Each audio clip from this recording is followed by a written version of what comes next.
in therapy. But really, that's all we have to work with.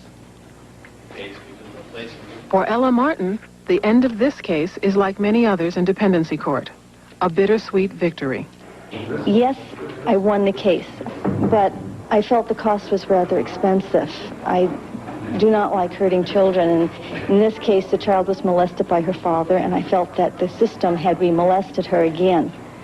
Now we have to go into the healing situation, or the phase of the case where we will try to heal the family and heal the hurt.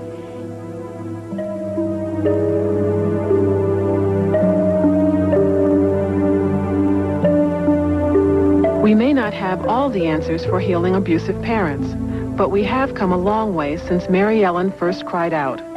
We no longer question the very existence of child abuse, and despite the system overload, many children do find help.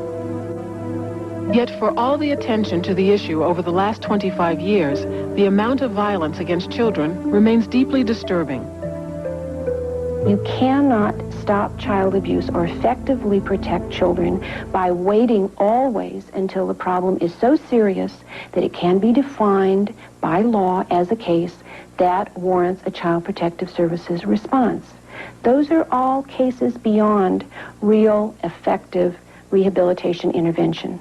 You can make life safer for those kids, but they've been hurt pretty badly by the time you can take custody of them. The reality is that the system, so to speak, has an unrealistic expectation. The reality is that until we get to the prevention phase of child abuse, we're not going to be making any difference at all. We're going to be talking about increased caseloads and more staff and better laws and better court procedures and longer sentences for perpetrators forever. It won't make any difference, because once a child is in the child protection system, he or she has already been damaged.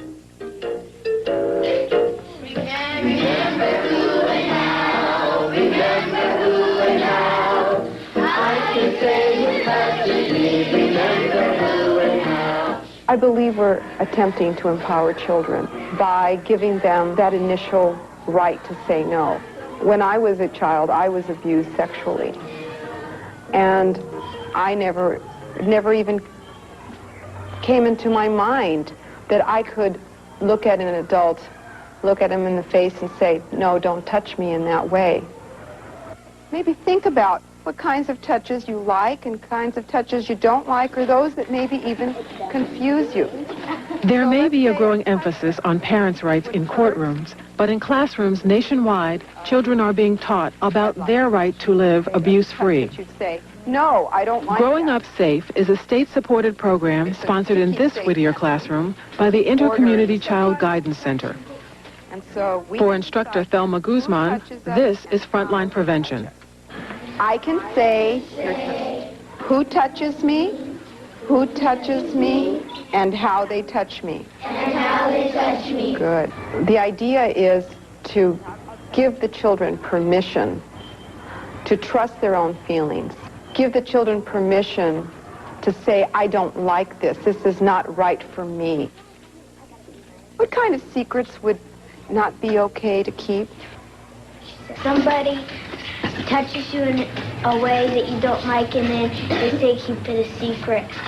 To the parent that would ask me about what am I teaching their children, I would say I am not teaching them to say no to you if your request is considering their safety. And sometimes, yes, children will have to say no to an abusive parent. And if you call that threatening or undermining the family, then yes, I am doing that. I'm undermining the dysfunctional family. Empowering kids may be a shocking idea for some parents who feel it erodes their right to discipline. But increasingly, there is a growing sense of urgency for more emphasis on prevention. Not only are there more children in protective services than ever before, but the cost of caring for them has skyrocketed. Nationwide, we spend more than $2.3 billion a year on foster care.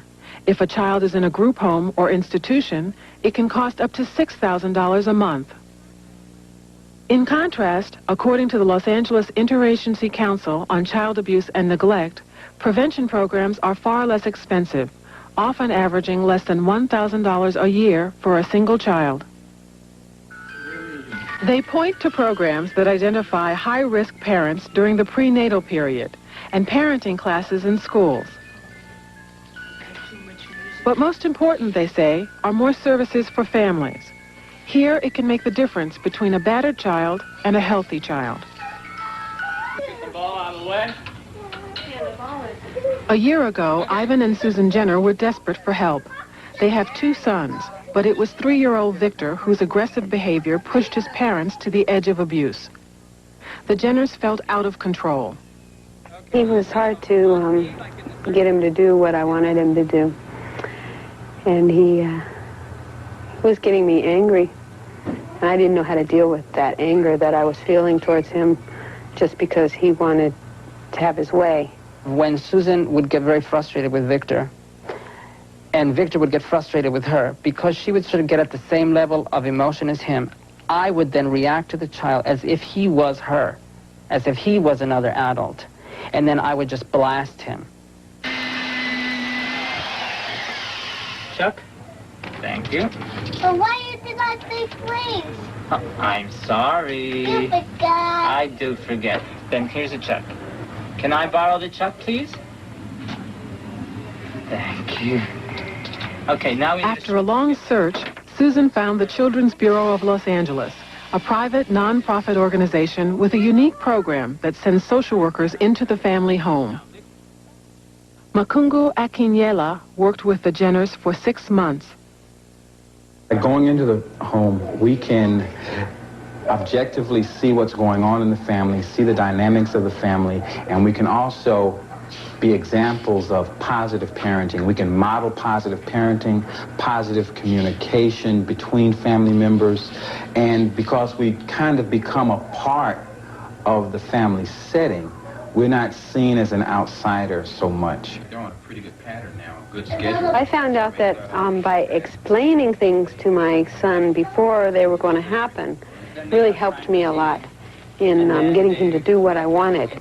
Instead of before, I would just have it in my mind, I want you to do something, and then I wouldn't tell him, and then when it came time for him to do it, he would say, I don't want to do that, because I hadn't told him what I was expecting. And this is a kind of a thing that I didn't understand before. I didn't think that you have to kind of go out of your way to explain things to a child. Parenting, we always stress, is not something that just comes naturally. Parenting is really a learned skill, and everybody learns it from somebody. And oftentimes, unfortunately, most of us learn it in the wrong way. And you get to the other window. Okay? One thing that was like an eye-opener to me was that I began to realize that I was reacting to my child emotionally, a power struggle. Through the parenting classes, I realized you talk to the child. I need to respect him, he needs to respect me, not to fear me. Like the Jenners, most parents struggle to raise their children wisely, and most do not abuse them. But as we have seen, the child welfare system is filled with adults who have crossed the line between parental rights and child abuse.